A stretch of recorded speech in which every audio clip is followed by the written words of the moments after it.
Alors voilà, le psaume de l'archange. Oui, je voulais vous dire que parce qu'en regardant juste les psaumes suivants, juste comme ça, hein, mais alors c'est des clés, ces psaumes-là de cette année-là, le livre 6, Vivre avec son âme.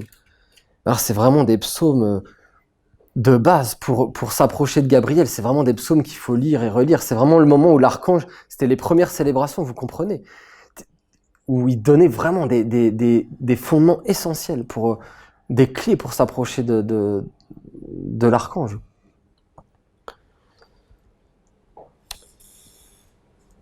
Voilà. Donc le titre c'est « Approche-toi du divin par le respect de ses lois sacrées ». Le psaume 25. Je veux parler à l'homme comme une fontaine d'eau pure qui descend du monde divin pour le toucher, l'éveiller, l'emplir et le nettoyer dans tous ses centres. Donc vous voyez, pour accueillir Gabriel, il faut être dans cette démarche de vouloir être touché, éveillé, empli, nettoyé dans tous nos centres. C'est-à-dire, Gabriel, il pourra s'approcher que de l'homme, de l'élève sincère et pur qui se présente de cette façon, en voulant être lavé, en voulant être empli, nettoyé par un monde supérieur. Pas quelqu'un qui se contente et qui se conforte dans un monde de concepts établis. Ça, l'archange, il peut pas toucher. Il faut être dans la vie. Il va beaucoup parler de ça. L'homme qui aspire à vivre l'expérience de rencontrer la grande lumière en lui doit apprendre à faire couler l'eau de la conscience claire à travers ses centres, des plus subtils jusqu'aux plus grossiers. La spiritualité qui coule du monde divin est une eau claire et pure, intelligente et sensible. Fais couler cette eau dans tout ce qui est vivant en toi, comme pensée, état d'âme, vouloir, œuvre. Cette eau, elle doit couler.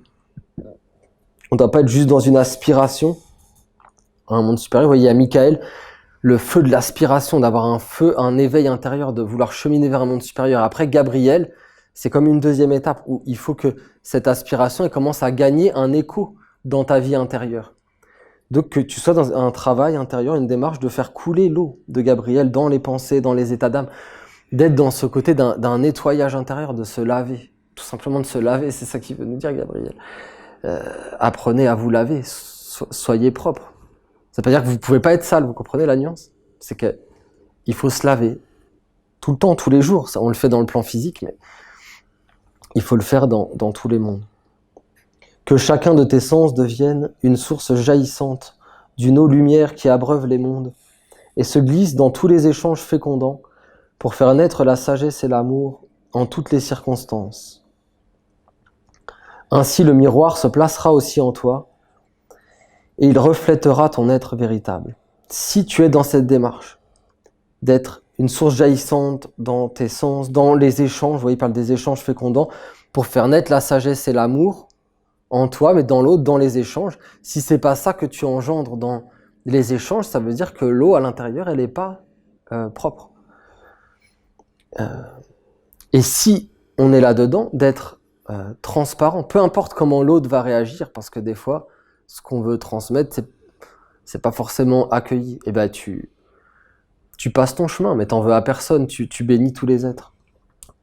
Alors si t'es là-dedans, dans cette volonté de faire naître la sagesse et l'amour en toutes les circonstances, le miroir, vous voyez, il parle de ça, le miroir se placera aussi en toi, c'est-à-dire le miroir, mon monde, Gabriel, le monde de Gabriel, il se placera en toi pour être le miroir de quelque chose de supérieur.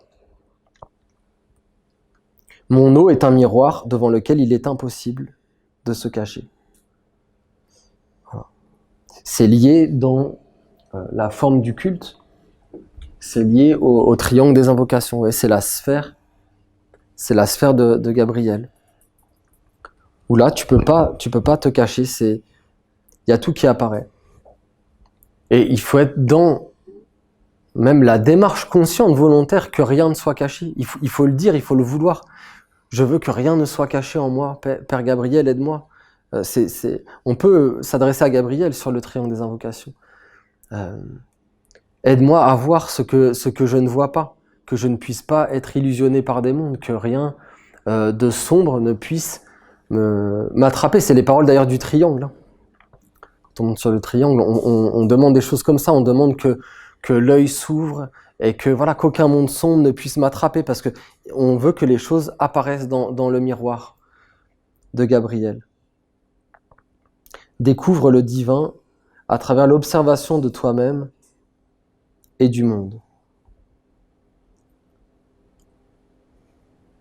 Oui, c'est des paroles qui paraissent simples, hein, mais découvre le divin à travers l'observation de toi-même. Dans l'observation de toi-même, bien sûr, tu verras des choses qui ne sont pas divines. Mais lui, Gabriel, il nous dit de voir le divin aussi en nous-mêmes, en nous observant nous-mêmes. C'est-à-dire de voir qu'est-ce qui est divin à l'intérieur de nous. Vraiment de le voir, d'en prendre conscience.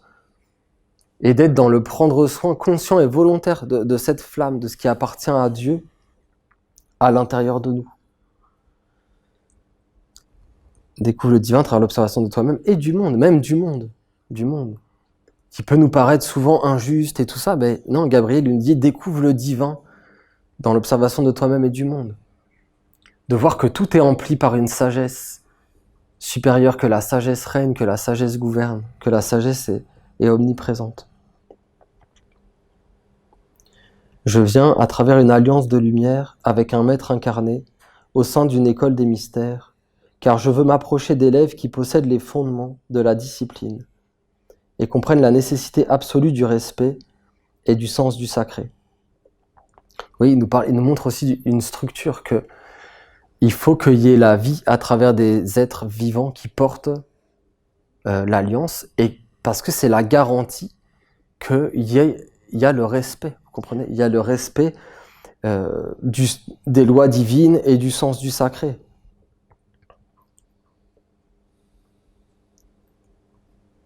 Si d'un seul coup des êtres font par exemple des célébrations de la ronde des archanges, mais qui sont plus reliés, vous voyez, à un monde divin, à un monde supérieur, ben, ce sera mort, parce qu'il faut que ce soit d'abord vivant dans au moins un être. C'est ça qu'il veut dire. Au moins un être qui se tient dans l'alliance avec les archanges. Et alors ça peut avoir une extension, et il peut y avoir un temple à l'extérieur qui est consacré à un archange, et dans lequel l'archange peut venir. Mais si l'homme est le temple de la mort, s'il est plus habité par la divinité, par l'esprit de la vie, ben, il y aura plus le sens du sacré, il y aura plus, ce sera extérieur, il y aura plus la vie qui vient et qui justement nous renouvelle, ça entrera dans quelque chose de mort. Oui, par exemple, parce que c'est important faut pas que les Esséniens se croient supérieurs. Par exemple, non mais faut vraiment s'éveiller parce que c'est des choses qui peuvent arriver. Qu'on se croit pas supérieur aux élèves des écoles précédentes qui ont échoué. Olivier nous le disait, et on n'est pas forcément parce qu'ils n'ont pas su voir la suite, si vous voulez.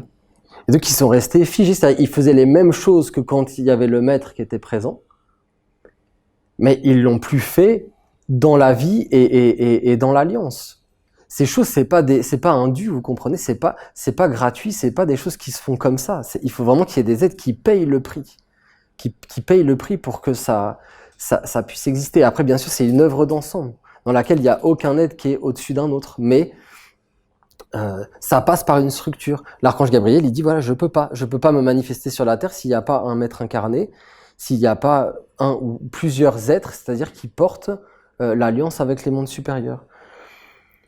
Parce que c'est sa garantie, sinon il n'a pas de terre, il se met en danger, Il faut qu'il y ait des garanties. Et là, il nous parle dans ce psaume du respect de la discipline et des lois sacrées. Entrer dans un temple est une science et un art qui doivent être motivés par une volonté engagée dans le service impersonnel. Et entrer, rien que cette parole, ça prendrait vraiment du temps. C'est une science, comme dit, c'est vraiment une science. Entrer dans un temple, c'est les mystères de Rosiel, c'est lié à l'archange Rosiel aussi. Qu'un archange qui est là, hein, qui veut d'ailleurs, qui veut s'approcher, c'est un archange très subtil, qui veut conduire l'homme vers un dialogue conscient, intime, mystique avec Dieu intérieur. Mais pour ça, il faut être dans le sacré, dans le respect du sacré. Il faut savoir comment rentrer dans un temple. Vous voyez, on l'a vu, Olivier, on l'a vu devant nous, il nous a montré nous a montré l'exemple. Même dans la façon de marcher, quand tu te déplaces, même dans ton culte, de la lumière, ça doit pas être les mêmes mouvements, ça doit pas être la même façon de marcher, ça doit être... Parce que vous comprenez, c'est ça qui créera l'écho, qui fera qu'il y aura la résonance ou pas, que le temple il sera vivant ou pas, c'est l'homme qui fait ça. Et pour ça, l'archange il parle du... Alors ça c'est très important pour lui, l'archange Gabriel, le respect de la discipline et du sens du sacré. Et donc d'être conscient que tu rentres dans un autre espace, dans un autre espace. Et que, voilà, c'est entrer dans un temple est une science et un art, Olivier a fait des conférences là-dessus, est une science et un art qui doivent être motivés par une volonté engagée, c'est précis, hein, par une volonté engagée dans le service impersonnel. C'est-à-dire que tu dois être conscient qu'en entrant dans un temple d'archange, donc voilà, il pose, vous voyez, le décor dès maintenant, que tous les Esséniens se préparent, apprennent à rentrer dans leur propre temple consciemment, pour que quand on arrive à Gabriel, on soit dans cette discipline intérieure de savoir changer d'espace quand on rentre dans le temple. Déjà quand on s'approche du temple et qu'on entre dans le temple, alors on doit être on doit pas être passif, parce que si vous voulez, si on est passif, il se passera rien en fait. Il se passera rien. Faut être dans une démarche intérieure d'appeler un monde supérieur. Vous voyez, il dit, ça doit être motivé par une volonté engagée dans le service impersonnel. Donc un Essénien, c'est un prêtre, une prêtresse de Dieu au service de tous les êtres, de l'humanité. Il va pas faire un temple et une célébration juste pour lui ou même juste pour la nation essénienne.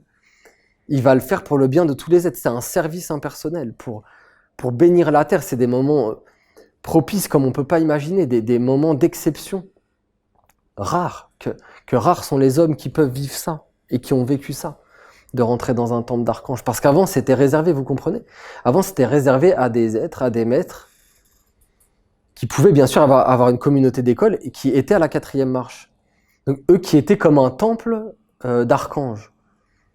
Et donc, les élèves, ils avaient comme accès à ce temple par l'aura du maître. Mais ils pouvaient pas vraiment rentrer consciemment, vous comprenez? Là, c'est comme une extension de l'alliance. Le temple physique qu'on fait, qu'on délimite dans une célébration, c'est comme si Dieu nous permettait vraiment, mais c'est vraiment d'entrer dans sa maison, comme un maître, normalement, seul peut le faire. Donc, si vous voulez, c'est un cadeau divin. C'est un cadeau divin. Faut vraiment en prendre la mesure et la valeur. C'est pas un dû, ça se fait pas comme ça. Ça peut se perdre, parce que si les êtres qui sont garants de ça, ils perdent le fil à un moment donné, c'est fini, vous comprenez, on est interdépendants les uns des autres. Voilà. Donc voilà, on doit être dans cette intention d'un service impersonnel, qu'on vient pour faire une œuvre pour toute l'humanité, pour la tradition, pour la terre, pour le futur.